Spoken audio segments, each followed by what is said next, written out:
Welcome back to yet another episode in this series on my personal experiences within aviation industry। और इस series की मैंने एक अलग से प्लेलिस्ट बना दिया है, तो आप जाके उस प्लेलिस्ट को चेक कर सकते हैं। एक वीडियो उसमें ऑलरेडी मैंने अपलोड किया था जहां मैंने आपको बताया था कि कैसे मेरे एयरक्राफ्ट के रेडियो में आग लग गई थी। एयरक्राफ्ट का रेडियो सर्किट, इलेक्ट्रिकल सर्किट जल गया था, and what actions did I take, मैंने क्या किया, and how did I land.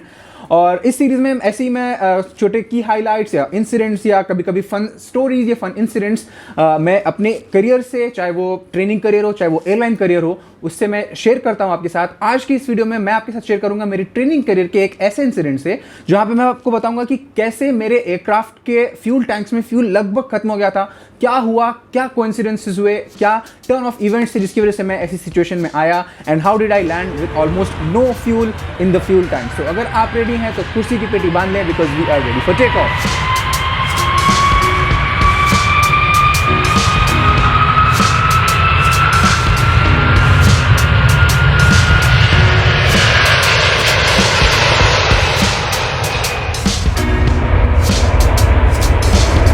What's up fellow aviators and welcome back to the FlyTuber Flying Simplified through YouTube। मेरा नाम है अली असगर और मैं इस चैनल पे एविएशन के बारे में बात करता हूँ, एयरक्राफ्ट, फ्लाइंग और थियोरेटिकल नॉलेज या फिर एयरक्राफ्ट कैसे फ्लाई करते हैं कॉकपिट से, एंड कभी कभी मैं ऐसे पर्सनल एक्सपीरियंसेस भी शेयर करता हूँ। तो अगर आपको ऐसी किसी भी एविएशन रिलेटेड टॉपिक या कॉन्सेप्ट में इंटरेस्ट हो और आप इस चैनल पे फर्स्ट टाइम आए हैं और आपने अभी तक सब्सक्राइब नहीं किया है, तो I highly recommend that you go ahead and subscribe to the channel. Subscribe का रेड बटन वीडियो के नीचे दिया होगा, या फिर आप मेरी फोटो भी नीचे बॉटम राइट कॉर्नर पे आ रही होगी, आप उस फोटो पे क्लिक करके भी इस चैनल को सब्सक्राइब कर सकते हैं। Let's continue with the video. तो वीडियो को एक्चुअली शुरू करने से पहले बात कर लेते हैं कि मैं हिंदी में क्यों बोल रहा हूं। और आपको पता है कि मैंने अब तक ऑलमोस्ट 40 वीडियोस अपलोड किया है और मोस्टली हर वीडियोस में मैं इंग्लिश में ही बात करता हूं, और उसकी एक अपनी रीजन है। मेन रीजन, ऐसे तो बहुत सारे रीजन है, बट मेन रीजन उसका यही है कि ये पर्टिकुलर चैनल टारगेटेड है, लाइक ज्यादा मेन फोकस मैं उन लोगों पे करता हूं जो खुद आगे बढ़ के एक पायलट बनना चाहते हैं।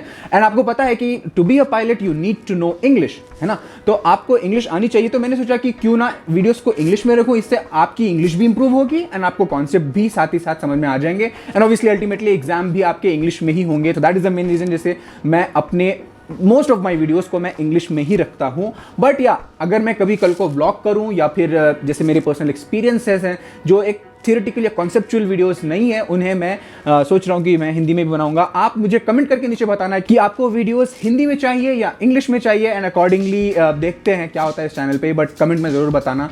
Let's continue with the story की हुआ क्या and how did I land with almost no fuel in the fuel tanks. देखते हैं क्या हुआ। तो बात है 3 साल पहले की, डेट वाज 29 मार्च 2018, और उस दिन मेरी फ्लाइट लगी हुई थी ओवरफ्लाइंग तिरुवरुर की। ओवरफ्लाइंग का मतलब ये होता है कि आप वहाँ जाके उस टाउन में, उस सिटी में लैंड नहीं करते, आप जस्ट फ्लाई ओवर करके आप रिटर्न आ जाते हैं विद इन एयर इटसेल्फ।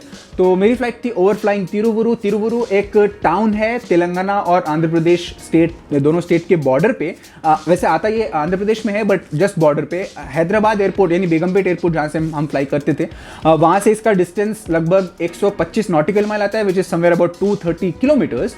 तो मेरी वहाँ की फ्लाइट लगी हुई थी। यूजुअली तिरुवरुर से जस्ट 25 माइल पहले, यानी एग्जैक्टली 100 नॉटिकल माइल्स पे एक छोटा सा लेक आता है। उस लेक का नाम है वायरा लेक, और बहुत ही फेमस लेक है हमारे फ्लाइंग इंस्टीट्यूट्स में। वहाँ पे बहुत सारे लोग उसी लेक को ओवरफ्लाई करके रिटर्न आते थे, बिकॉज एक्जैक्टली 100 नॉटिकल माइल था वो। और 100 नॉटिकल माइल की क्रॉस कंट्री एक इंपॉर्टेंट रिक्वायरमेंट है दैट आपको 100 नॉटिकल माइल की क्रॉस कंट्री करना होता है। तो आप बहुत सारे लोग उसी वायरा लेक को ओवरफ्लाई करके रिटर्न आते थे। मैं भी वायरा लेक बहुत बार गया था, बट तिरुवरुर एक 25 नॉटिकल माइल्स आगे था, विच इज अबाउट आधे घंटा of extra flying time.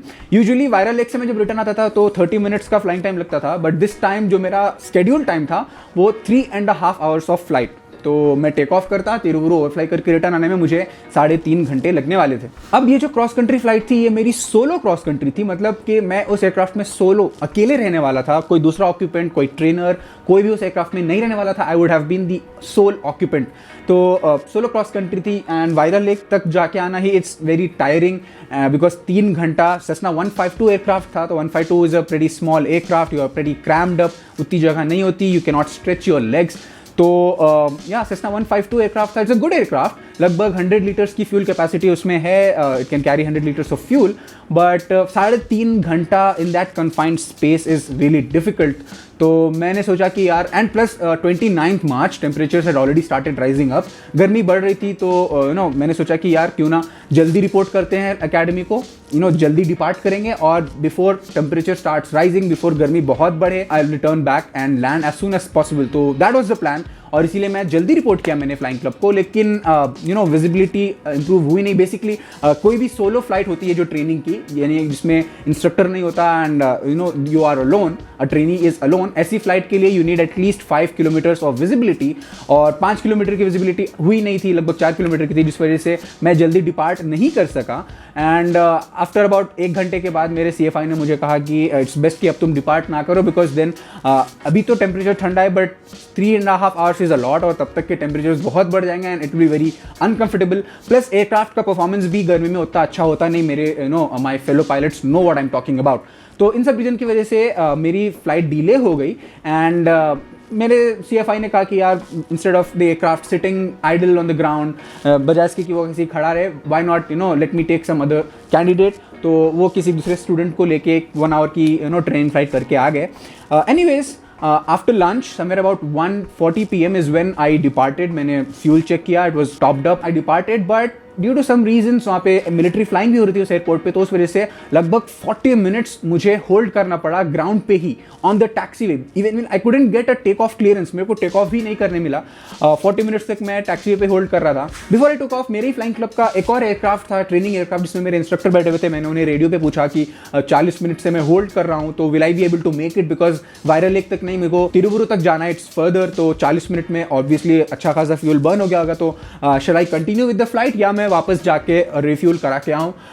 To that my instructor replied कि नहीं, because when you are holding your engine is at idle, बहुत ही कम RPM पे है, तो ऐसे में फ्यूल कंजम्पशन बहुत कम होता है, तो इट हार्डली मैटर्स, तो या यू कैन गो, जो कि मुझे भी सेंसिबल लगा and I took off. But या दैट वाज ट्रू, 40 मिनट्स में उतना कोई ज़्यादा फ्यूल तो जला नहीं, बट यस आई वेंट। रास्ते में जाते वक्त मुझे टेल विंड मिल रही थी, बेसिकली विंड पीछे से मुझे ढकेल रही थी, so I was burning less fuel and obviously I was flying at a faster speed. तो मैं बहुत जल्दी पहुंच गया, ऑलमोस्ट वायरा लेक तक पहुंच ही गया था।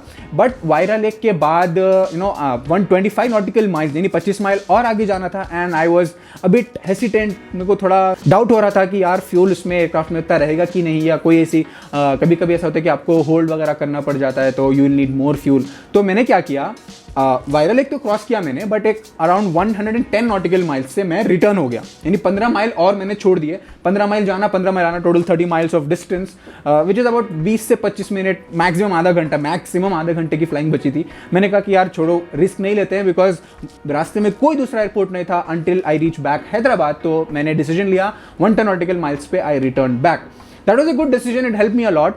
एंड वापस आते टाइम पे एट 40 माइल्स इनबाउंड, यानी कि हैदराबाद पहुंचने से जस्ट 40 माइल पहले ATC ने मेरे को रिक्वेस्ट किया कि आप एट प्रेजेंट पोजीशन आप ऑर्बिट करें। ऑर्बिट क्या होता है बेसिकली, जैसे अगर आप कार चला रहे हो और सिग्नल हो जाए या फिर कोई ऐसी ट्रैफिक जैम हो जाए, तो यू बेसिकली आप कार को रोड साइड पे लगा के आप पार्क कर सकते हैं। बट एयरक्राफ्ट में ऐसा नहीं है, we can not stop aircraft को फ्लाई करने के लिए, it needs to be moving forward, right. तो ऐसे में हम ऑर्बिट करते हैं, basically we just make circles, हम गोल घूमते रहते हैं। So that is what I did. उन्होंने मेरे को रिक्वेस्ट किया ऑर्बिट करने के लिए। उन्होंने रीज़न जो मुझे बताया उसका ये था कि मेरे पीछे एक मिलिट्री एयरक्राफ्ट था, ट्रांसपोर्ट कैटेगरी का था, but that was a faster aircraft and it is not good for a fast aircraft to be behind a slow aircraft. तो ऑब्वियसली मैं स्लो चल रहा हूँ और मेरे पीछे फास्ट एयरक्राफ्ट चल रहा है, तो इट्स बेटर कि स्लो एयरक्राफ्ट पीछे रहे, राइट। उस वजह से उन्होंने मेरे को थोड़ा ऑफ रूट करके ऑर्बिट करने को कहा, so that they can accommodate and ये जो मिलिट्री एयरक्राफ्ट है वो आगे चला जाए and then I can follow along. तो अराउंड 15 मिनट का मुझे ऑर्बिट करने को उन्होंने कहा। 15 मिनट तक मैंने ऑर्बिट किया एंड यू नो कि ऑलरेडी मैं टेंस था, एयरक्राफ्ट में फ्यूल कितना है नहीं, मैं ऑलवेज फ्यूल गेज को मॉनिटर किए जा रहा था। But yeah 15 minutes was no big deal, तो yeah I orbited for 15 minutes. अब 15 मिनट के बाद मेरे को ATC ने क्लियरेंस दिया कि okay continue with your flight, और मैंने कंटिन्यू किया एट 30 माइल्स, यानी 10 माइल और जब मैंने फ्लाई किया, जब मैं हैदराबाद से 30 माइल दूर था, तब मेरे को ATC ने फिर रिक्वेस्ट किया कि we request you to make more orbits, यानी मुझे फिर 30 माइल पे और ऑर्बिट्स करने थे, because this time there was a VIP movement. VIP movement क्या होता है बेसिकली, जब बहुत ही कोई इंपॉर्टेंट पर्सन जैसे प्रेसिडेंट या प्राइम मिनिस्टर या कोई diplomats, person who need security basically, तो सिक्योरिटी रीजंस की वजह से they don't want any other aircraft to be flying near that VIP aircraft. तो उस वजह से उन्होंने मेरे को कहा कि you have to orbit 30 mile पे ही, so that once that VIP aircraft comes एक बार वो एयरक्राफ्ट लैंड हो जाता है then they will ask me to continue और मैं आके लैंड कर सकता हूँ। तो मैंने उनसे पूछा कि इस टाइम कितना एक्सपेक्ट कर रहे हैं, तो उन्होंने कहा कि 20 to 30 मिनट्स। तो ऑब्वियसली ऑब्लाइज तो करना ही था। सो दिस टाइम मैंने उनको इन्फॉर्म किया कि I am low on fuel, मेरे पास अभी फ्यूल तो है, I can hold for 15 to 20 minutes but nothing more than that. तो उसमें उन्होंने कहा ठीक है आप अभी ऑर्बिट कीजिए, हम आपको एडवाइस करेंगे। बट मैंने डिसाइड कर लिया था कि अगर 20 मिनट्स पे मेरे को ATC अलाउ नहीं करता है to continue with my flight, मैं प्रायोरिटी लैंडिंग रिक्वेस्ट करूंगा। प्रायोरिटी लैंडिंग बेसिकली ये होता है कि हम प्रायोरिटी रिक्वेस्ट कर रहे हैं, प्रायोरिटी मांग रहे हैं because of any malfunction, या फिर मेरे केस में I had almost very less fuel in the fuel tanks. तो वीडियो को आगे देखने से पहले if you like this video, अगर आपको ये कॉन्सेप्ट और ये स्टोरीज या फिर ये होल चैनल अगर आपको पसंद आ रहा हो तो like the video, subscribe to the channel and share करिए इस वीडियो को with as many friends as possible. Let's continue with the story. तो वही हुआ, I was orbiting at 30 miles. मैं ऑर्बिट कर रहा था। और एक और चीज़ जो मुझे परेशान कर रही थी वो ये थी कि जब हम टेक ऑफ करने से पहले जब हम कैलकुलेट करते हैं एयरक्राफ्ट का फ्यूल कंजम्पशन, दैट इज़ कि 1 घंटे में एयरक्राफ्ट कितना फ्यूल यूज़ करता है, we usually consider most of the time to be cruising altitude, यानी कि हम ज़्यादा टाइम ऑब्वियसली स्पेंड करेंगे क्रूजिंग हाइट पे जो कि हायर होती है। एंड एयरक्राफ्ट हायर हाइट पे कम फ्यूल यूज़ करता है because air is thinner over there, वहाँ की हवा उतनी डेंस नहीं होती, इस वजह से फ्यूल कंजम्पशन वहाँ पे कम होता है। And right now at 30 miles मेरे को ऑब्वियसली पहले ही ATC ने डिसेंड करने को कह दिया था, so I was not at my cruising altitude, मैं उससे नीचे था। तो मैं ऑर्बिट नीचे की हाइट पे कर रहा था, विच वुड मीन कि मेरा फ्यूल कंजम्पशन जो मेरे कैलकुलेशंस हैं उससे ज़्यादा बढ़ चुका था। तो मुझे इस चीज़ की भी टेंशन हो रही थी। I was constantly monitoring my fuel gauge, बार बार मैं देखे जा रहा था। And as I decided 20 minute हो गए और मुझे क्लियरेंस नहीं मिला एंड मैंने रिक्वेस्ट किया प्रायोरिटी लैंडिंग टू फ्यूल कि मेरे पास फ्यूल ऑलमोस्ट खत्म पे है एंड आप मेरे को प्लीज़ प्रायोरिटी लैंडिंग दीजिए, वरना it might end up into an emergency situation. Well, hats off to the ATC, उन्होंने किसी तरह से VIP एयरक्राफ्ट को अकोमोडेट किया, बहुत ही जल्दी उनको शॉर्ट वेक्टर्स दे के लैंड कराया and then they requested me to continue with my flight और मैंने फ्लाइट कंटिन्यू किया। खैर मैंने अपनी तरफ से तो बहुत सारे पॉइंट्स को ध्यान में रखा था, B it holding at lower altitude में मेरा फ्यूल कंजम्पशन बढ़ेगा, वो भी मैंने ध्यान में रखा था। मैंने ये भी सोचा था कि कि जाते वक्त तो मुझे टेल विंड मिला था, आते वक्त I am flying into head wind, which means कि हवा सामने से मुझे पुश करेगी and I will be needing more fuel for covering the same distance और ज़्यादा टाइम भी लगेगा। एंड उसके अलावा ये भी था कि मैंने ये भी ध्यान में रखा कि फ्यूल कहीं खत्म ना हो जाए, इस वजह से मैंने instead of going all the way मैं 110 माइल से ही रिटर्न हो गया था। तो मैंने तो अपनी तरफ से जितना हो सका कोई पॉइंट छोड़ा नहीं था, but still obviously I am also a human, मैं भी एक इंसान ही हूँ। तो एक छोटा सा एरर नहीं कह सकते, सिर्फ ये कह सकते हैं कि मैंने इस पॉइंट को कंसीडर नहीं किया था। और वो पॉइंट ये था कि जब मैंने टेक ऑफ किया था रनवे न्यूज़ वॉज 09, तो बेसिकली ईस्टर्ली रनवे था, ईस्ट डायरेक्शन में आप डायरेक्टली टेक ऑफ करके चला गया था मैं। रिटर्न टाइम पे भी ऑब्वियसली रनवे न्यूज़ सेम था, तो you can not land directly like that. आपको because runway news is in this direction, runway 09, आपको आके एयरफील्ड के क्रॉस करके and then you have to return and then land on runway 09। तो उसमें obviously it increases about 10 to 15 minutes of your flying time. तो उन 10-15 minute extra flying के लिए you also need fuel, right. जब उन्होंने मुझे क्लियरेंस दिया, you are clear to land on runway 09, तब मुझे समझ में आया कि यार ये भी तो कंसिडर करना था। तो इंस्टेड ऑफ 20 मिनट मुझे या 10 या 15 मिनट में ही मुझे रिक्वेस्ट कर लेना था for a priority landing. But anyways मैंने कहा आप तो कुछ कर नहीं सकते इन एयर, तो I can not do a refuelling. तो फिर भी मैंने अपनी तरफ से शॉर्ट सर्किट लिया। बेसिकली शॉर्ट सर्किट ये होता है कि आप एयरपोर्ट को क्रॉस तो करते हैं but you don't go very far, आप अपना डाउनविंड लेग बहुत ही छोटा कर देते हैं। ये बेसिकली सर्किट पैटर्न का एक टेक्निक है, इसके बारे में मैं एक अलग वीडियो जब बनाऊंगा अबाउट सर्किट पैटर्न्स, तो आप उसमें अच्छे से समझ जाएंगे कि मैं किस चीज़ की बात कर रहा हूँ। But anyways I took a short circuit और शॉर्टकट लेके मैंने एयरक्राफ्ट को लैंड किया। आने के बाद जब मैंने टाइम देखा तो 140 को मैंने डिपार्ट किया था एंड मेरा landing time was 5:40, 4 hours of flight. Usually 3 घंटे से ज़्यादा हम उस एयरक्राफ्ट को सेसना 152 को फ्लाई नहीं करते। It's very uncomfortable, it's very tiring, और वायरल लेक तक जाके आने के लिए भी you need 3 hours. And even though I was plan for Tiruvuru के लिए भी जो फ्लाइंग टाइम, जो प्रिडिक्टेड फ्लाइंग टाइम था वो 3.5 आवर्स था, बट स्टिल 4 घंटे of flying time which in itself is really tiring. And उसके अलावा जब मैंने फ्यूल टैंक चेक किया तो उसमें लगभग सिर्फ 15 लीटर्स ऑफ फ्यूल ही बचा हुआ था। 15 लीटर मतलब उस 15 लीटर में भी almost 6 litre of fuel is unusable, basically आप उसको फ्लाइंग के लिए यूज़ नहीं कर सकते। तो जस्ट 9 लीटर्स, यानी not even half an hour, आधे घंटे का फ्लाइंग टाइम मेरे पास नहीं बचा था टेक्निकली। तो that was a very close call. और लैंडिंग के बाद जब मैंने फ्यूल चेक किया and I was like little bit nervous and thankful कि यार यस कुछ इंसिडेंट हुआ नहीं, बट या that is a story that I thought that I share with you guys.